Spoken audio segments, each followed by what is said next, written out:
반갑습니다. 보험법 이상호입니다. 상법 제4편의 적용에 관한 설명으로 옳지 않은 거 항상 요게 먼저 옳은 거 그른 거 체크하시고요.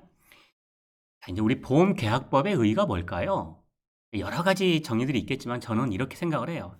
당사자 간의 약정이다. 당사자 일방이 약정한 보험료를 지급하고 재산, 신체, 생명에 불확정한 사고가 발생하면 상대방은요, 일정한 보험금 또는 기타 급여를 지급할 것을 약속하여 약정함으로써 효력이 발생하는 거예요. 자, 약정으로 효력이 발생하면 내버려 둬야죠. 사적 자치 영역이니까. 그런데요, 너무나 기울어져 있죠.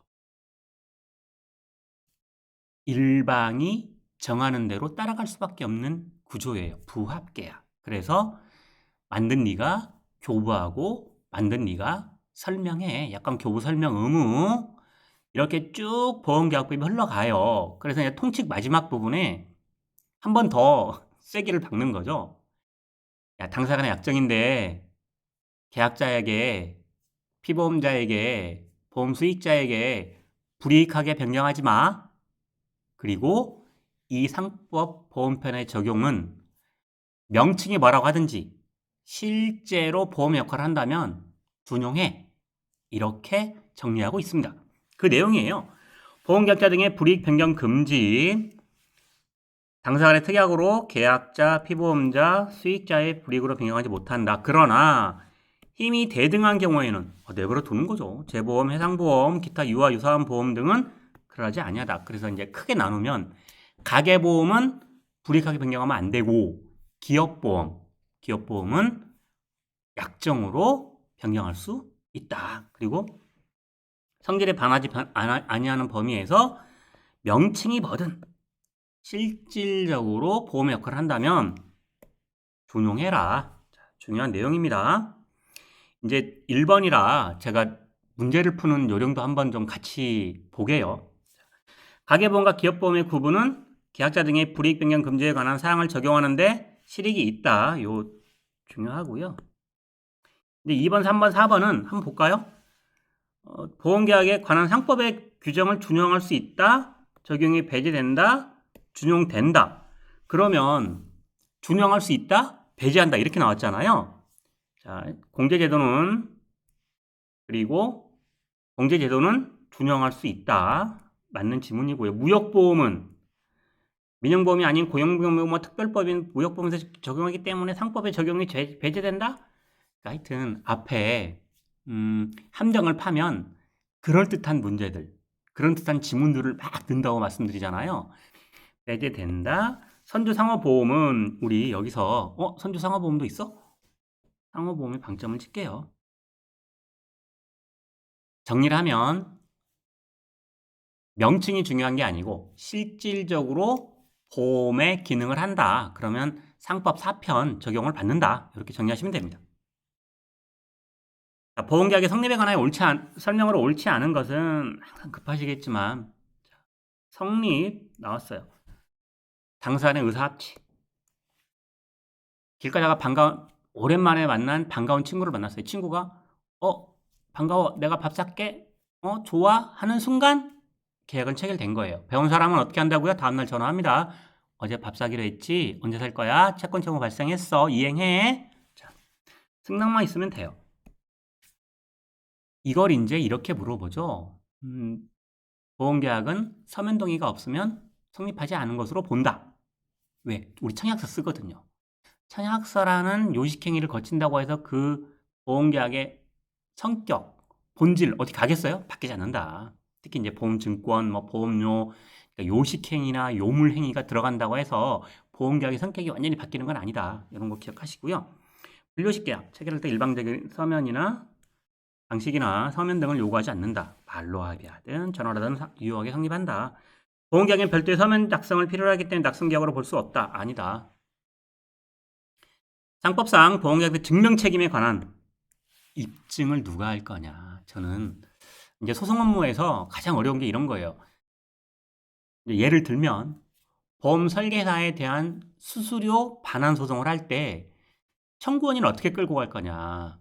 하나는 영업 재규정에 따라서 수수료를 지급하고 그 수수료에 반환 요건들이 있을 거 아니에요. 뭐 계약이 취소가 된다거나 뭐 설계사의 어떤 불법 행위로 인해서 민원이 들어가지고 보험료를 반환하고 뭐 여러 가지 사안들 이걸로 갈 거냐, 수수료 반환 소송으로 갈 거냐, 채무 불이행으로 갈 거냐. 또 하나, 설계사의 불법 행위로 인해서 회사가 손해를 입었다. 보험료 반환이라는 손해를 입었으니까 손해배상으로 갈 거냐, 채무 불이행으로 갈 거냐, 손해배상으로 갈 거냐. 여기에 따라 전혀 입증 책임이 달라져요. 그런 것들을 물어보는데요. 가만히 생각해 보면 우리 시험에서는 명쾌하게 정리하면 돼요. 더 깊이 들어가실 필요는 없어요. 한번 볼까요? 고지의무 위반과 보험사고 발생의 인과관계 부존재에 대한 입증 책임의 소재는요. 한길 요지 볼게요. 원칙적으로 보험금의 지급을 청구하는 계약자 측의 보험금 지급 발생 요건이 인과관계가 존재하지 않는다는 점에서 입증할 책임이 있다고 할 것이나 누구한테 있다고요? 계약자한테 입증 책임이 있어. 그런데 이 입증 책임의 분배에 관해서 당사자 사이에 보험계약은 뭐예요? 당사자 간의 약정. 그래서 저는 그 보험계약법 처음 시작할 때 막 뭐 법률 뭐 보험법의 정의, 의 막 이런 것들 많이 다루고 하는데 위험의 전과 저는 당사자 간의 약정이다. 이걸 아시면 많은 문제를 풀 수 있다. 입증 책임의 분배에 대해서 당사자 사이의 약관 등에서 일일 별도로 정한 경우에는 그 입증 책임은 유효함으로 이에 따라라. 요 내용이고요. 정리를 해보면 우리 상법에서는 원칙적으로 보험 계약자한테 있어요. 당연히 하죠. 이게 입증을 그러니까 뭔가를 원하는 사람에게 입증 책임이 있는 거니까. 그런데 당사자 간에 달리 정할 수 있고요. 우리 표준 약관에는 보험회사를 했어요. 누구한테 유리해요? 입증 책임을 떠안는 사람이 훨씬 불리하죠. 소송에서 입증 책임을 다하지 못하면 자기의 청구 원인을 인정받을 수가 없으니까 이거요. 또 하나, 자, 상법에서는 원칙적으로 계약자에게 내서 달리 정했어. 달리 정한 거에 회사가 입증해 라고 했어. 이거 계약자한테 유리해요? 불리해요? 유리하죠. 무효해요? 유효해요? 유효하죠. 자, 계약자에게 불이익하게 변경하지 마. 불이익하게 변경하면요? 그 계약 다 무효해요? 그럼 계약자한테 더 불리해지죠. 보험료 받으면 뭐 할 거예요? 이미 보험 나이 한참 먹었는데.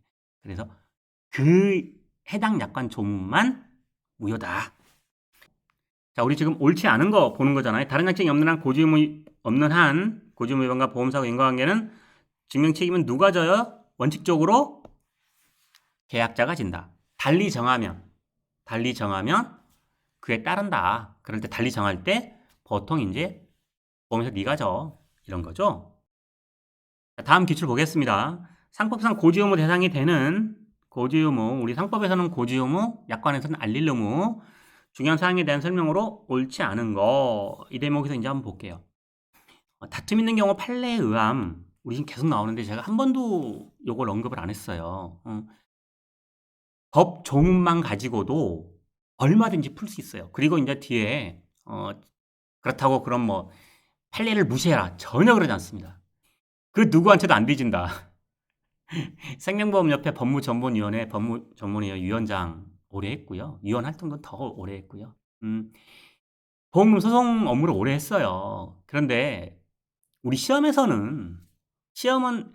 특히 1차는 일정하게 한정된 시간을 가지고 시험 준비를 할 수밖에 없잖아요. 법조문 기출 문제가 있는데 이거 하기도 바빠 죽겠는데 그러고 나서 판례다. 우리 지금 기출문제 풀이에서는 제가 가능하면 법조문 위주로 설명을 드려요. 그리고 이제 판례를 봐야 되는 문제들은 제가 또 설명을 드릴게요. 아무 걱정하지 마세요. 중복보험은요. 요게 핵심이죠. 동일한 계약의 목적과 동일한 사고 관련된 보험계약을 중복보험이라고 해요. 동시 또는 순차로 체결된 경우에 또 하나 기준 동일한 목적, 동일한 사고인데 10억짜리 건물에 5개 다 들었는데 5억밖에 안 돼. 1억씩 5개 들었어. 그냥 다수보험이에요. 5개 들었는데 5억씩 25억이에요. 초과하죠. 이럴 때 이제 중복보험이라고 해요. 그래서 요걸 어떻게 외울 거냐? 그냥 금가. 금액이 가액을 초과한 때에는. 그래서 금가. 일부 보험도 이렇게 가요. 일부 보험의 경우 보험금액의 총액이 보험가액을 초과할 때. 그래서 금가, 일부 금가. 보험자는 각자의 보험금액 한도에서 연대 책임을 진다. 이 경우 각자 보상 책임은 비율에 따른다. 저는 이제 손해배상사 2차 시험 준비하시는 분들은 우리 정리 책임액 뭐 일단 보험사를 A 보험사, B 보험사 준다면 연부채 가르마 타고 둘 다 된다면 비율 요거 한다. 그럴 때 이 문장 하나 써주는 거예요. 그러면 고급지게 당연히 답안지가 고급지죠. 자, 동일한 보험계약의 목적과 동일한 사고에 관한 수계 체결하는 경우에는 계약자는 어떻게 하라고요? 통지해 이거예요. 자, 동일한 보험 목적에 대해 체결된 다른 보험계약의 존재는 손해보험이든 인보험이든 보험의 종류를 불문하고 고정 대상에는 중요한 사항이다. 인보험에서 중복보험이라는 개념이 다수보험은 있을 수 있어요. 근데 초과하나요? 여기서 이제 결론만 말씀드리면 손해보험은 이득금지 원칙. 왜? 피보험이 경제적 이득이니까 캡을 씌우는 거죠. 손해보험에서 이득금지 원칙이 없다 그러면 맨날 집에 불 지르고 맨날 자동차 사고 내가지고 보험금 받을 수밖에 없잖아요. 그래야죠. 그런데 인보험은요. 사람의 생명의 가치에서 경제적 이득을 따진다? 택도 없는 소리예요. 그래서 인보험은 이런 개념 자체가 없다. 다음 볼게요.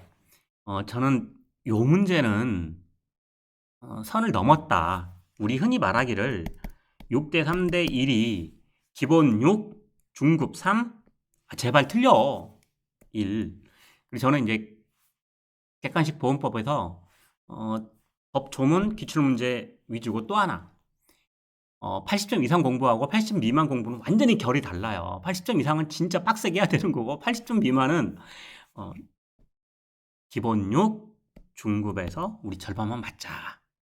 75점에서 합격하시는 분이 저는 최고의 가성비라고 생각해요. 다른 과목도 해야 되잖아. 2차도 하셔야 되죠. 병행하셔야 되죠. 이 문제는요. 상법상 손해보험에서 보험자 면책 사유로 이렇게 해놓고 실제로 물어보는 거는 고의돈 중과실이라는 설명을 옳지 않은 것 했는데 미필적 고의 여부를 물어본 게 이거 법문제예요. 법문제.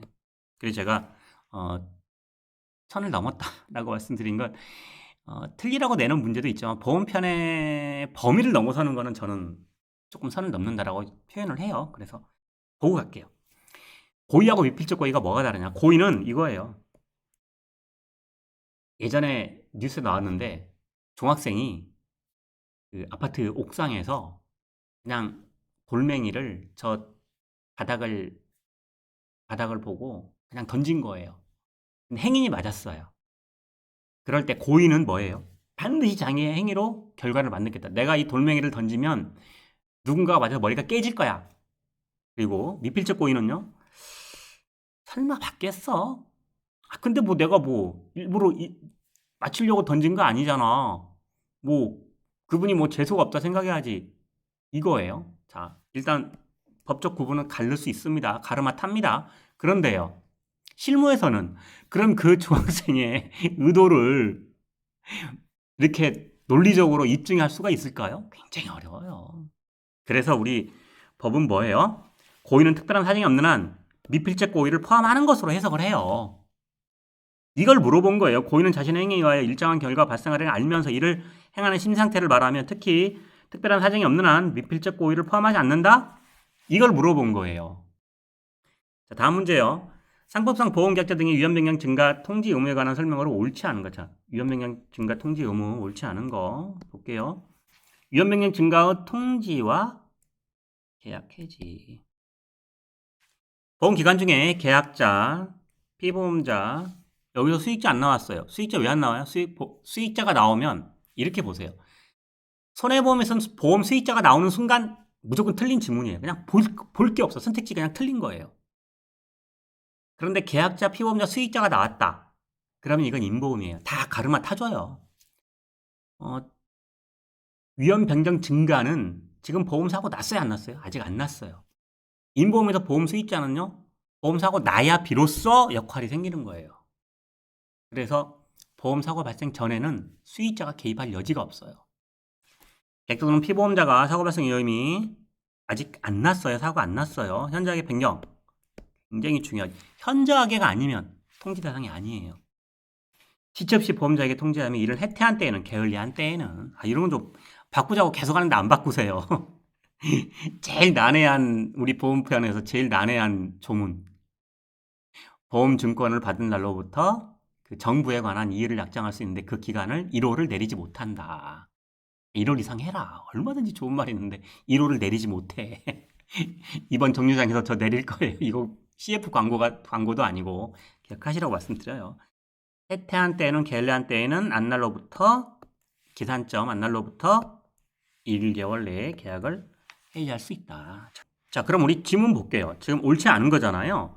계약자가 고지의무를 위반함으로써 보험계약 성립 시 고지된 위험과 보험기간 중 객관적으로 존재하게 된 위험의 차이가 생기게 되었다는 사정만으로 뭐가 하나 빠졌죠? 현저하게. 그냥 고지된 위험과 객관적으로 존재하게 된 위험의 차이가 생겼어. 그 차이가 경미한지 현저한지 어떻게 알 거예요? 제가 그래서 여기서 이제 법 조문이 우선이다. 물론 이제 판례에 가면 이 사안을 가지고 다투죠. 근데 자 보세요. 보험 판례 얘기가 나왔으니까 생명보험사, 손해보험사 합치면 50개라고 쳐요. 50개 회사가 매년 대법원에 2건만 가요. 그럼 100건이에요.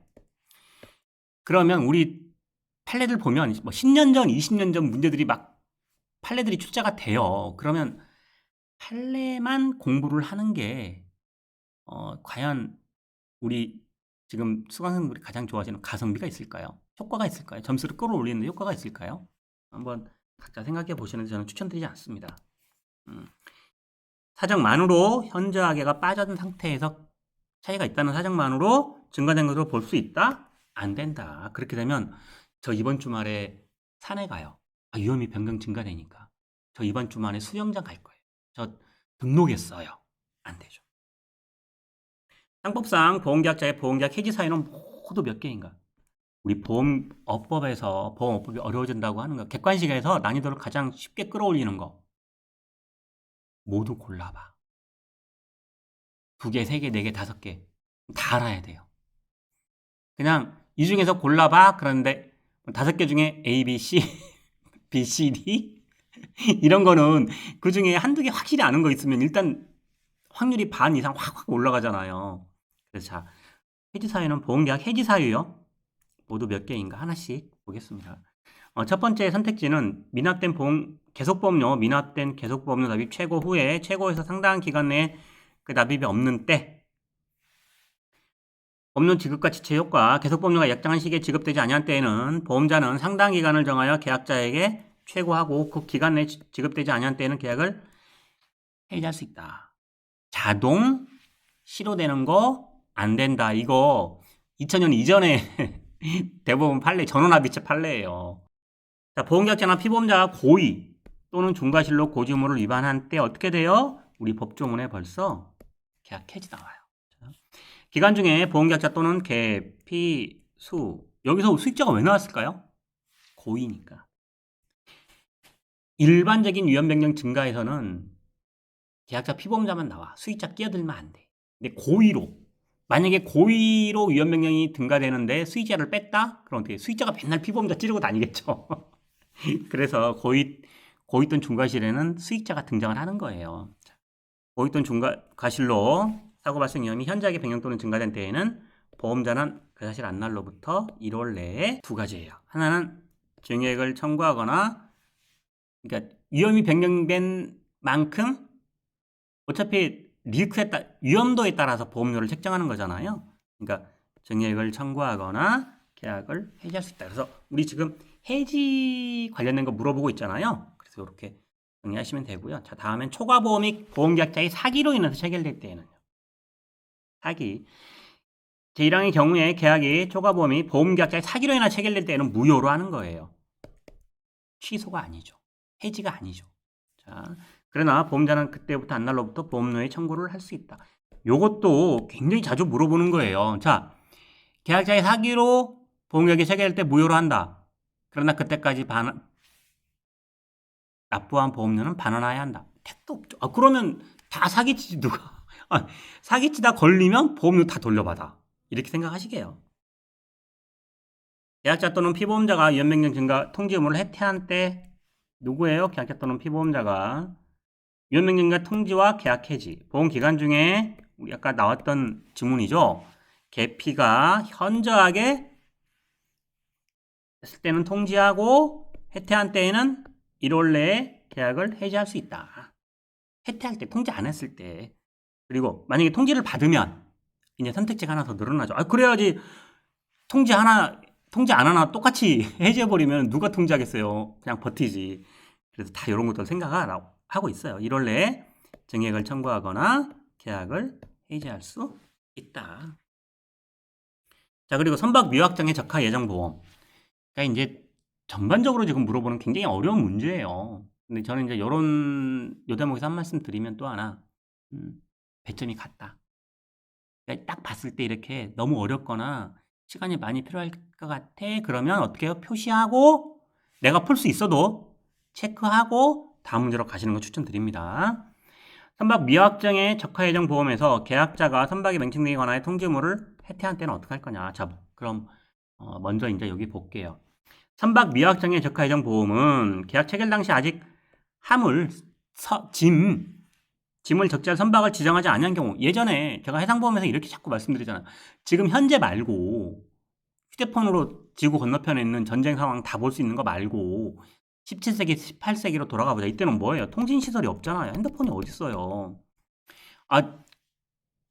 대서양 태평양에서 지금 배가 꼬르륵 빠지고 있는데 이거 객관적 사실. 그럼에도 불구하고 몰라, 런던에서는. 그래서 뭐가 나와요? 소급보험. 우리 지금 출발했을 거야. 그러니까 소급해서 책임 개시 개시하자. 좋아, 보험료 더 내. 이게 책임 개시잖아요. 자, 지정하지 않은 경우에 계피 화물이 선적을 알 때에는 지체 없이 계약자에 대해 보험자에 대해서 선박의 명칭 이런 것들 통지를 발송해야 한다. 그런데 만약에 안 할 때 해지할 수 있다. 제가 해상보험에서 또 하나 말씀드리는 게, 자, 예전으로 돌아가 보면 요즘도 그렇지만 예전에 더 그랬겠죠. 예전에 바다에서 태풍 만나가지고 배가 꼬르륵 빠지면 어떡해요? 건질 게 하나라도 있을까요? 뭐 어떻게 그때 뭐 잠수부가 있어요? 뭘 건져 올릴 거예요. 그래서 해상보험에서는 해상보험이 정립된 예전 17세기, 18세기 대영제국 그때로 가보면 면책 사유가 굉장히 강화돼 있다.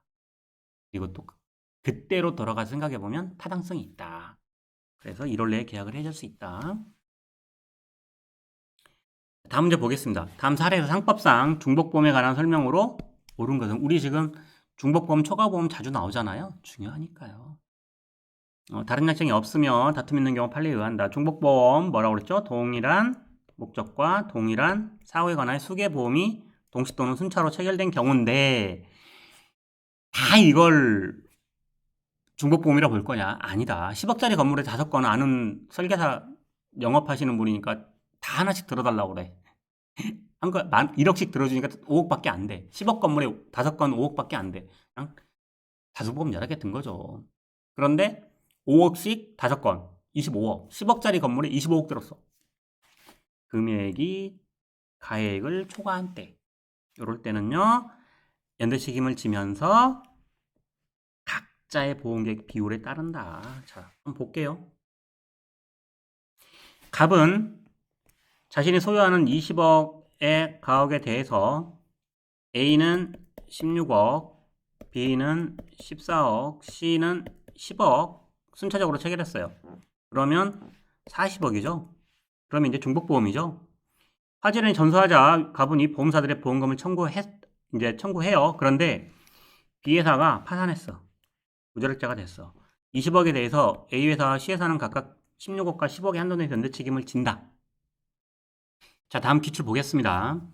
상법상 보험 계약자, 피보험자의 손해방지 의무. 우리 손해보험 영역이죠. 손해방지 의무에 관한 설명으로 옳은 것은 다툼 있는 경우 판례에 의함 그랬어요. 먼저 법조문을 좀 볼게요. 손해방지 의무는 손해를 방지한다. 그러니까 보험사고 전이라고 생각하시는데 보험사고 후예요. 이거 아주 중요하고요.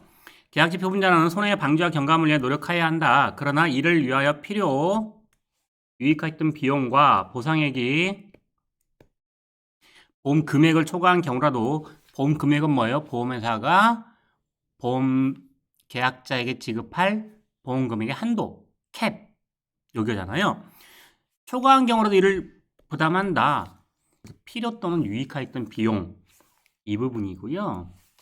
우리 지문을 먼저 선택지를 한번 보고 갈게요. 손해 방지 비용에는, 손해를 방지하는 비용에는 사고 발생 후 손해를 경감할 목적으로 행하는 행위에 필요하거나 유익한 비용이 모두 포함되므로 배상 책임에서 추가적 누수를 방지하기 위한, 이건 뭐예요? 사고 전 방수공사 비용 및 누수 정밀 검진 비용도 이에 해당한다. 자, 볼까요? 손해방지 비용은 전제가 보험사고 후예요. 그런데 누수를 방지하기 위한 건 뭐예요? 사고 전. 이게 과연 해당되느냐 안 되느냐. 판례 보는데요. 2025년 보험계약법에서 판례를 알아야 푸는 문제, 판례 문제들에 대해서 이제 제 나름대로 총평을 해보면, 첫 번째, 대법원에서 뒤집힌 사건들. 그러니까 1심, 2심과 대법원의 판결이 달라요. 저는 그럴 때 실무할 때 약 오르잖아요. 1심, 2심 판사님하고 3심 판사님하고 무제한 배틀해, 제발. 그래서 좀 갈라줘. 소송 실무자로서 이제 그런 우스갯소리를 한 적이 있었고요. 그러니까 첫 번째는 1심, 2심 판결이 대법원 가서 뒤집혔다. 파기 환송됐다. 또 하나, 그 사건만에 나름대로 사정이 있었다. 그래서 그 사건에서는 그렇게 판단할 수밖에 없었다로 보여지는 판례들이에요. 그 두 가지. 자, 이 사건 보겠습니다. 판시사항과 판결 요지, 요게 우리 문제예요. 자, 상권에서 정한 손해방지 비용의 손해방지 사고 후 의미 및 책임보험에서 건축물 등에 발생한 누수와 관련하여 실시된 방수공사 비용이 손해방지 비용에 해당하느냐? 근데 이제 추가적 누수를 방지하기 위해서 한 거예요. 그러니까 물이 샌 데만 했다면 가능한 거죠. 왜 우리 유명 여배우가 가족력이 유방암이 있어요. 그래서 선제적으로 제거 수술을 했어요. 그러면 과연 이걸 안보험을 지급할 거냐? 한번 저는 그걸 보면서 그 생각을 했었어요. 하던 게 보험금 소송이라, 야, 이거 재밌겠다. 이걸 만약에 안보험으로 청구를 하면 어떻게 될까? 무조건 안 된다라고 단칼에 자르는 거는 여러 가지 반론들이 있을 수 있어서, 지금 요게 그거예요. 한 판결 요지를 볼까요? 방수공 세부 작업 가운데 누수가 발생한 후 누수 부위나 원인을 찾는 작업 관련한 탐지 비용, 누수를 직접적인 원인으로 해서 제3자에게 손해가 발생하는 것을 미리 방지하는 작업이나 이미 제3자에게 발생한 손해 확대를 방지하는 작업과 관련된 공사 비용 등은 할 수 있다. 요게 쟁점이었어요. 요게. 그러니까 아니, 보험사들이 바보도 아니고 대법원까지 왜 갔겠어요? 다 나름대로 사정이 있는 거죠. 기억하시면 되고요. 너무 스트레스 받지 마세요. 이 문제 한 문제로, 그러니까 나 이거 틀렸다 그래가지고 진짜 60점으로 왔다 갔다 한다. 그거는 저는 좀 핑계다. 다른 문제들 더 많거든요.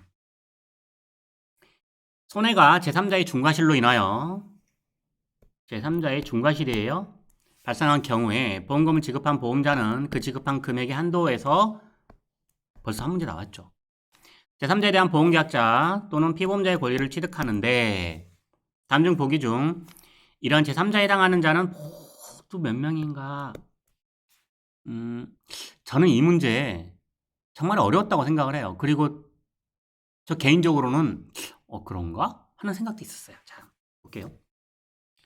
제3자의 보험 대위, 손해가 제3자의 행위로 인하여 발생한 경우에 보험금을 지급한 보험자는 그 지급한 금액의 한도에서 그 참자에 대한 계약자 또는 피보험자의 권리를 취득한다. 다만 보험자가 보상할 보험금의 일부를 지급한 경우에는 당연히 그 일부에서도 권리를 행사할 수 있다. 자, 우리 여기서 이제 한번 그럼 배당 책임에서 제3자 범위를 한번 보고 갈게요. 배당 책임 목적은요, 피보험자가 타인에게 입힌 손해에 대해서 법률상 배당 책임을 져야 될 경우 손해를 보상하기 위한 우리 2차 준비하시는 손해사정사 장래 손해사정사분들은 요거 요 한 줄 정말 쓸 줄 알아야 돼요. 자, 제3자는 뭐냐? 피보험자와 동일한 피보험자의 가족, 직원 등을 제외한 나머지. 이 사람들은 뭐예요? 피보험자의 패밀리로 보는 거죠. 판단 기준은요, 사고 당시 피보험자의 관계를 기준으로 한다. 자, 그럼 하나씩 볼까요? 배당 책임보험에서 피보험자의 업무에 종사하는 피용자 해당 없죠. 자동차 보험 2개 물어보고 있어요. 김영 피보험자를 위하여 자동차를 운전하는 자 제3자 아니죠. 김영 피보험자부터 승낙을 얻어 자동차를 사용하는 관리자 제3자 아니죠. 자, 직원 그리고 이번에는 이제 소유자와 화재보험에서 소유자와 생계를 같이 하는 이제 형제 나왔어요. 직원과 형제 제3자 아니죠. 건물 소유자의 화재보험에서 그 건물의 임차인 소유자의 화재보험과 그 건물의 임차인은 이해관계가 없죠. 제3자죠. 자, 건물 임차인이 건물 소유자를 위한 타인을 위한 화재보험 계약을 체결했어요. 그러면 이럴 땐 보통 누가 계약자예요? 임차인이 계약자죠. 그래서 저는 이제 우리 확정 답안에서 그 2명으로 확정 답안이 나왔고 또 그렇다면 우리 앞에 지금 4명은 다툼이 없어요. 근데 반은 저는 좀 의문이 드는 게 개정된 화재보험 표준약관에 보면 타인을 위한 보험의 경우에 보험회사가 대리권을 포기할 수 있다라는 걸로 개정이 됐어요. 그래서 저는 약간 좀 의문이 남는다. 여기서 정리하고 가겠습니다. 자, 당법상 적하보험에 관한 화물에 관한 설명으로 옳은 것은 해당 보험의 보험기관의 개시는요. 항해단이나 선박을 보험에 붙인 경우에는 선박, 화물 또는 저의 선적에 착수한 때의 개시예요. 선박으로 하는 거는 선박이 그냥 혼자 출발해요? 화물이나 저 선적을 해야겠죠. 그런데 이번에는 이제 적하를 보험에 붙인 경우에 화물을 적하의 보험에 붙인 경우에는 보험기관은 화물의 선적에 착수한 때의 개시예요. 그러나 출하지를 정한 경우에는 운송에 착수한 때에 개시한다. 보험기관은 화물의 선적에 착수한 때에 개시하지만 출하지를 정한 때에는 그곳에서 운송에 착수한 때에 개시한다. 항상 말씀드리지만 첫째 법조문, 둘째 기출문제입니다. 자, 다음 문제 보겠습니다. 상법상 해상보험에서 보험 위부에 관한 설명으로 옳지 않은 것은 저는 해상보험에서 보험 위부를 알면 전부를 안다. 이렇게 말씀을 드리면 왜? 위부가 전부 이게 들어가거든요. 그리고 또 하나 전부 멸실과 위부의 차이점은 뭐예요? 전부 멸실은 눈으로 봐도 확실히 멸실됐어. 근데 위부는요? 전부 멸실은 아니고 전부 멸실과 동일시할 수 있는 거예요. 그게 말이야? 예전으로 돌아가 보자고요. 지금은 명확하죠. 근데 예전에는요. 긴가민가 몰라. 이러니까. 자, 한번 볼게요. 대선에 의한 운송의 계속과 위부권의 소멸. 대선, 다른 배를 갈아타는 거. 왜 우리 버스 타고 가다가 시내버스 타고 가는데 기사님이 버스 고장났어요. 뒷차 오면 다 내리세요. 그럼 다른 버스 타고 가는 거죠. 그렇게 생각하게요. 선장이 지체 없이 다른 선박으로 적하의 운송을 계속한 때에는 피보험자는 그 적하를 위부할 수 없어. 전부 멸실과 동일시할 수 있는 경우에, 그러니까 전부 멸실이라고 치고 보험금을 청구하는 게 보험 위부인데, 선장이 즉시 다른 선박으로 운항을 계속했으면 손해가 있어요, 없어? 없죠. 선박이 보험사고로 심하게 해서 내가 그 수선병인 수선후의 가액을 초과할 것으로 예상되는 경우 선장이 지체 없이 배보다 배꼽이 큰 거죠. 이럴 때 청구할 수 있어요. 그런데 선장이 지체 없이 다른 선박으로 적하의 운송을 계속한 때라도 피보험자는 적하를 위부할 수 없다. 항상 말씀드리지만 함정을 파기 위해서 앞에 그럴듯한 말을 막 넣어. 이거 지금 여기는 다 맞는 말이죠. 이런 거에 속지 말자. 다음 문제 보겠습니다. 상법상 책임보험에서 제3자의 직접 청구권. 전 이거 생각하시면 뭐 천재라고 말씀드려요. 보험회사, 피보험자, 제3자. 피보험자가 제3자에게 유법행위를 해서 법률상 손해배상 책임을 지면요, 배상해주고 보험금, 보상을 받는 거죠. 그런데 피보험자가 배째, 차일피일 미뤄. 그러면요, 가서 배째면은요, 형사이건데요. 그래서 보험회사를 상대로 요 권리를 가지고, 야, 나한테 직접 줘. 직접 청구권. 자, 피해자 보호를 위한 획기적인 조치죠. 내용 보겠습니다. 옳지 않은 거예요. 피보험자의 변제 등의 통지와 보험금액의 지급. 피보험자가 제3자에 대해서 변제 승인 하에 또는 이런 걸로 채무가 확정된 때에는 통지를 해라. 왜? 확정됐으니까 이제 알려줘야죠. 특별한 기간이 없으면 통지를 받은 날로부터 요거. 우리 아까 그 가나다라마 바 있는 거 하나씩 뭐 이거 해지야? 아니면 제3자 해당되는 사람 골라봐 이런 거 겁나게 어려운 문제나 요 며칠이야 하는 문제나 배점 똑같아요. 자, 12일 기억하시고요. 보험자의 동의 없이 제3자에 대하여 변제 승인 또는 화해하는 경우에는 보험자가 책임을 면하게 되는 합의가 있더라도 정말 중요하죠. 현저하게 이게 빠졌으면 안 돼요. 현저하게 부당한 것이 아니면 보험자는 보상 책임을 면하지 못한다. 특별한 기간 약정이 없는 한 보험자는 피보험자로부터 제3자에 대한 채무 통지를 받은 때 지체 없이 지급해야 한다? 아니 12일 어떻게 지체 없이 뭐 24시간 대기치도 아니고요. 자동차 손해배상 보장법상 제3조 운행에 관한 설명으로 옳지 않은 것은 미필적 고의가 고의에 포함된다. 법적으로 이 문제와 더불어 아니 자동차 보험법에 우리 보험 그러니까 상법 보험편에 자동차 보험법이 별도 조문도 아니고요. 그 앞에 조문에 매세 2, 3, 4 이런 식으로 서브로 들어가 있어요. 자배법하고 일맥상통하니까 이런 운행의 개념은 그냥 자동차 보험은 어지간하면 보상해줘 이거예요. 내용 보겠습니다. 운행이란 뭐냐? 사람 또는 물건의 운송 여부와 관계없이 자동차를 그 용법에서 사용하거나 관리하는 것을 말한다. 판결 요지는요. 야간에 소형화물을 운전하던 자가 소형화물차를 운전하던 자가 편도 1차로의 도로상에 미등이 꺼진 채 우측 가장자리에 겁나게 큰 덤프트럭이 있는 거예요. 그러니까 소형 화물차가 가려고 그러는데 그래도 여기 지나쳐 가다가 여기서 이제 사건 내용을 보면 중앙선을 약간 침범해. 그럴 수밖에 없지. 이 안으로 못 가지. 좁아서. 지나쳐 가다가 트럭 뒤에서 길을 횡단하고 튀어나온 피해자. 근데 이 피해자가 8살이야. 자, 상해를 입힌 사안에서 위 덤프트럭 운전자, 요 불법 주차한 운전자의 불법 주차와 위 상당 인과관계가 있느냐 없느냐. 자, 정리하면 편도 1차로 도로에 큰 덤프트럭이 불법 주차하고 있어요. 그래서 소형 화물차가 지나가는데 갑자기 피해자가 여기서 튀어나온 거예요. 그래서 추돌 했어요. 그러면 소형 화물차가 나만 책임져야 돼? 불법 주차한 요 시야를 가로막은 덤프트럭은 책임 없어? 라고 해서 대법원에서 책임 있네? 뒤집힌 사건이에요. 불법 주차된 덤프트럭 뒤에서 길을 횡단하려고 갑자기 튀어나온 피해자를 주행 중인 자동차가 충격하여 상해를 입힌 경우 덤프트럭 불법 주차는 운행자성이 인정되지 않는다? 한마디로 덤프트럭은 책임이 없어. 말이 안 되는 거죠. 2004년 사건인데요.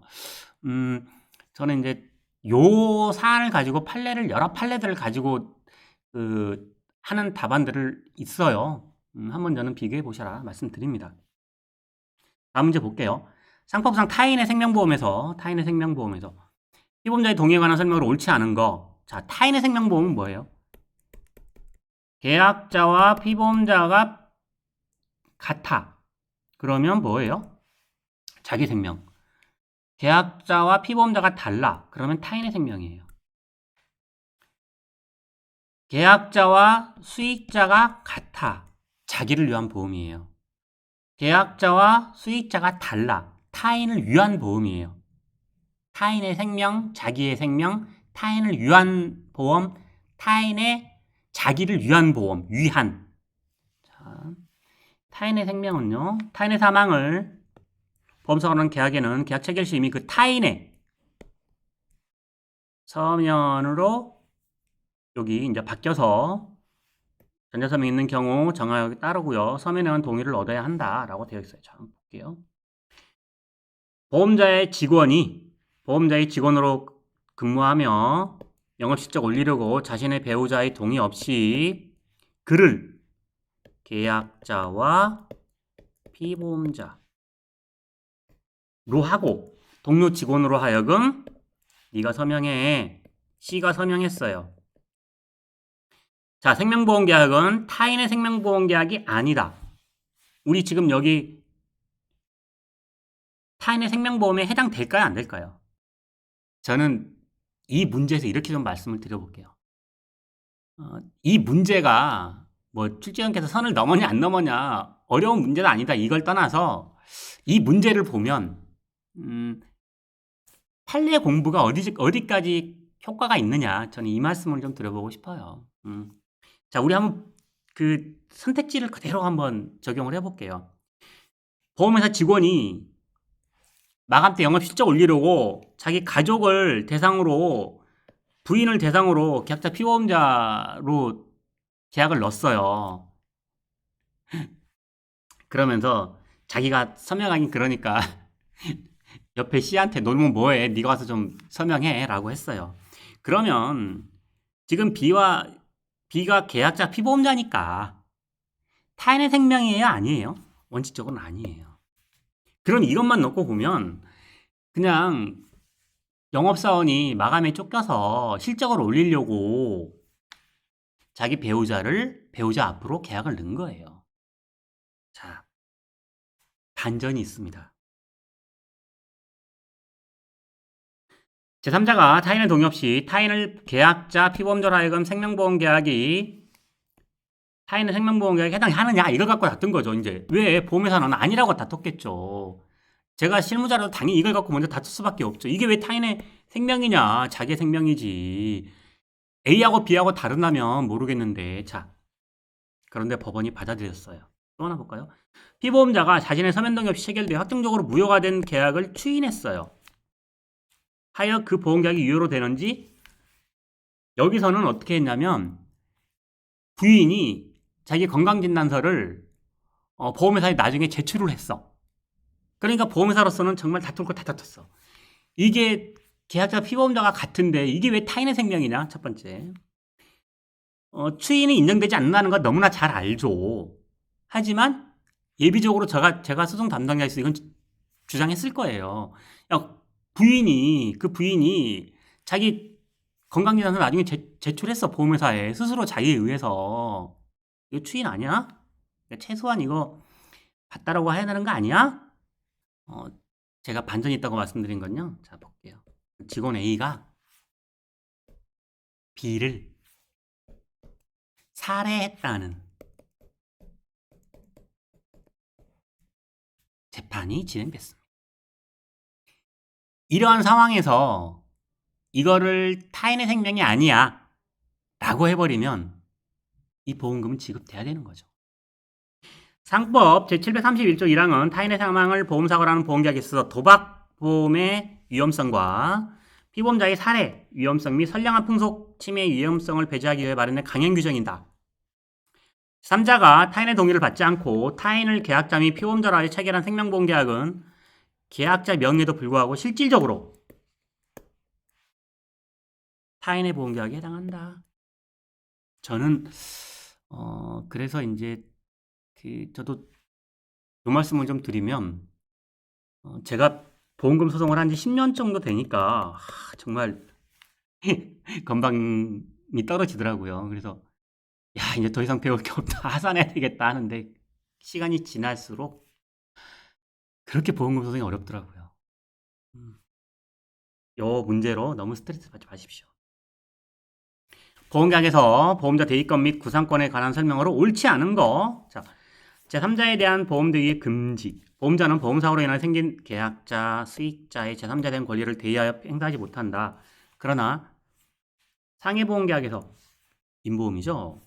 당사간에 다른 약정이 있는 때에는 보험자는 피보험자의 권리를 해하지 않는 범위에서 대위하여 행사할 수 일단 원칙은 뭐예요? 임보험은 안 돼. 그런데요, 상해보험의 경우에 약정을 하는 경우에 한해서 권리를 침해하지 않는 범위는 너무나 당연한 거고요. 행사할 수 있다. 임보험의 경우에 보험자는 보험자 대리권을 가지지 않으며 불이병의 원칙상 당사자의 다른 약정이 있는 경우에도 안 된다. 불이병의 금지 원칙은 뭐예요? 불리할 때. 유리할 때는 상관없죠. 그리고 또 하나 이제 그럼 왜 상해보험에서는 당사자 간의 약정이 있는 경우에는 허용을 해주는데 상해보험 자체를 일종의 실손보상으로 본다라고 이제 강학상에서 그래서 이 부분은 그렇습니다. 우리 시험에서는요, 제3자에 대한 대위 손해보험은 당연하고요. 임보험에서는 원칙적으로 안 된다. 다만 상해보험에서 당사자 간의 약정이 있는 경우에는 된다. 그래서 제가 강의에서 이렇게 늘 말씀드려요. 보험계약의 의, 당사자 간의 약정 이것만 깨우치면 정말 많은 문제를 풀 수 있다. 상법상 생명보험에서 보험자의 생명보험 표시하시고요. 강의 문제풀이하면서 너무 잔소리하면 다른 얘기들 하면은 불편하시잖아요. 하지만 우리가 지금 기출문제 왜 봐요? 내가 기출문제 한 문제 이거 정답 알겠어. 그게 아니고 공부한 거 시험장 가서 100% 쏟아붓고 150%, 200% 쏟아내야죠. 아니, 모르는 거 있으면 찍어서라도 맞아야죠. 그럴 때 이렇게 깨끗한 시험지 갖고 나오지 마시고 시험은 뭘로 풀어요? 눈으로 푸는 게 아니고 손으로 푼다. 이거 꼭 기억하셔야 됩니다. 생명보험에서 보험자 면책사유에 관한 설명을 옳지 않은 것은 자, 우리 판례 한번 볼게요. 보험자 가산 면책사유인 피보험자 등의 고의에 의한 사고에서 고의의 의미와 그 입증 고의의 입증 방법 및 보험사고 발생의 복수 원인이 존재하는 경우 여러 가지 사안들이 있을 수 있죠. 그중 하나가 피보험자 등의 고의 행위임을 주장하여 보험자가 면책되기 위해서는 어떤 요건이 필요하느냐. 대부분 그래서 우리 시험은 저는 판시 요건, 판시사항, 판결 요지 이렇게 구분해 드리는데 이게 그 대법원 판례 검색을 하면 나오는 거예요. 이게 원래 맞고 또 하나 판시사항이 주로 이제 문제가 되는 거예요. 그래서 요거는 이제 그 정답 풀이. 자, 한번 볼게요. 보험사고 발생에 기여한 복수 원인이 존재하는 경우 그중 하나가 피보험자 등의 고의행위임을 주장하여 보험자가 면책되기 위해서는 그 행위가 단순히 공동 원인의 하나였다는 여러 가지 원인 중에 하나였다는 점을 입증하는 것으로는 부족하고 피보험자 등의 고의행위가 보험사고 발생의 유일하거나 결정적 원인이었음을 입증해야 할 것이다. 라고 판례를 나왔어요. 여기도 대반전이 있습니다. 이게 이제 남편하고 부인인데요. 남편이 운전을 해요.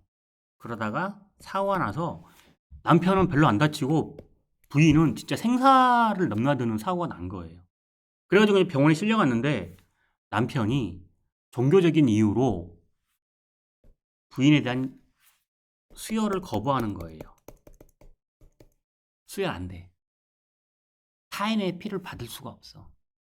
근데 수혈은 왜 해요? 대부분 이미 이제 사고가 나가지고 막 피를 흘리고 이제 병원에 갔을 거 아니에요. 수술을 하기 위해서는 수혈을 하면서 이제 수술을 해야 되니까.